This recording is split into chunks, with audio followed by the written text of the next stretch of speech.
Here we are in Wimbledon with Ben Rothenberg, the New York Times correspondent. Ciao. Ciao. And, talking about the men's draw, and, Yes. almost all quarters of finalists are known.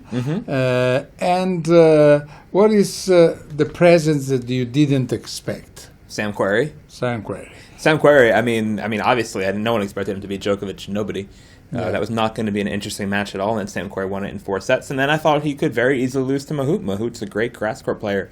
That's not an easy fourth-round match, playing Nicholas Mahut on grass. And he's won Sertogenbosch a few times, he's won Newport a few times, I think. He's won a lot of grass matches in his career, and obviously went 70-68, so he has more experience on grass than most people.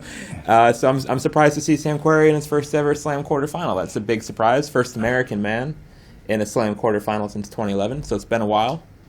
We're not nearly as good as the Italian women, let's say. Yeah. So, Listen, and are you surprised to find Roger Federer who in the quarters without him having lost any set, and he has dropped only 2 serves? It's true that his draw wasn't that difficult. That's the thing. I mean, his second and third rounds were very easy against Marcus Willis, obviously, which was a great story, but not a tough match.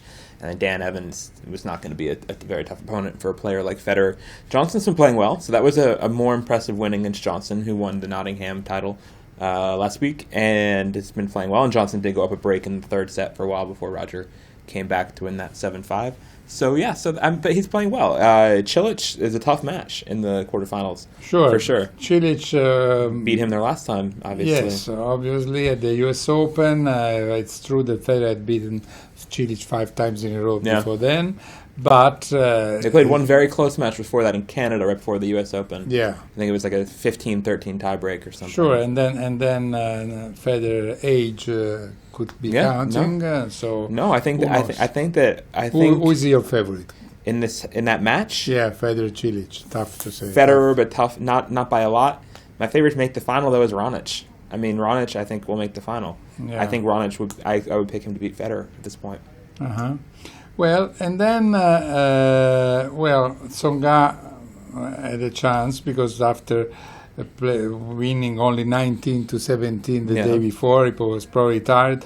I guess he was happy that Richard Gasquet couldn't play. Very lucky break for Joe Tsonga with how tired he is. Playing late, like you said, 19-17 against Isner, to then get a retirement from his friend Richard Gasquet after only 6 games in the first set. That's a great luck. Anyway, the favorite at this point of the tournament, at least for almost everybody, I don't know about you, is Andy Murray. Of course. Andy Murray, who is for the 9th consecutive time in the quarters of finals in Wimbledon. And honestly, he has always been considered the less important of the Fab Four. He's the Ringo of the Fab Four.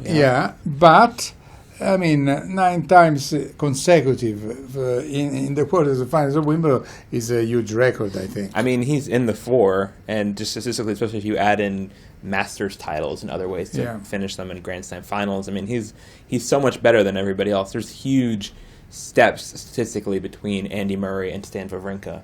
Let's say, who's the other player who gets thrown in there sometimes. But Murray's been great, and this is the first time in his 42 Slam career, I think, that he has ever been the highest seed remaining at the tournament at any point. So this is a new thing for Andy Murray, and I think that he should win. I mean, the draw is not scary for him, I don't think. Tsonga's a player he's played well against, beaten him at Wimbledon before.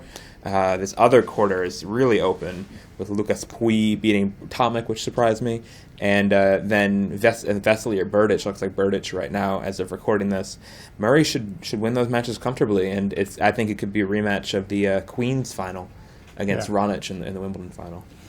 Well, okay. So anyway, we at the end, I think it's we are waiting for an interesting week. No, I mean, I think even if we don't have Djokovic anymore, Djokovic, who had been in the quarters at least in the second week since I think 29. Yeah, no, 2009. Since 2009. No, yes. I think in terms of interesting, with all due respect to Novak Djokovic, we've seen so much Novak Djokovic at these Grand Slams. Like some variety is different and is exciting in some ways. Even if Sam Querrey is not necessarily your textbook exciting player, and Querrey Raonic is not a match with two big servers. It's not going to be many people's favorite kind of matchup.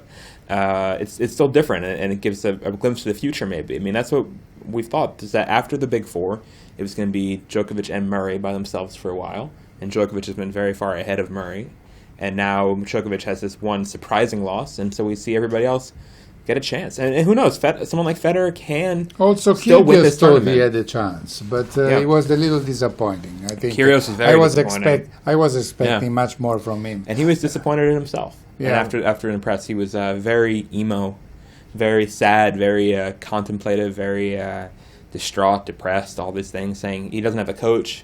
He feels like he's holding himself back, but also feels like he's uncoachable because he's so unprofessional. Yeah. All these different things. And so Kyrgios is a fascinating player, as always, and we wish that he had played better, because he, on his best days, he does have the talent to beat someone like Andy Murray, I think, everyone is expecting him since already 1 or 2 years that he would come up, but it's still something like number 18 or those. I mean, it's a little bit behind he said he's soft. Our hopes. He said, "I'm still soft." Yeah. That's the word he used about himself. People don't often say that about themselves. Yeah. So that's pretty honest from Nick. Okay, and I'm very honest in saying that it was nice to have you here, and I hope you'll be back. Of course, if you'll have me. Thank you very much, Ubaldo. Ciao, Ben. Buonanotte. Buonanotte to everyone.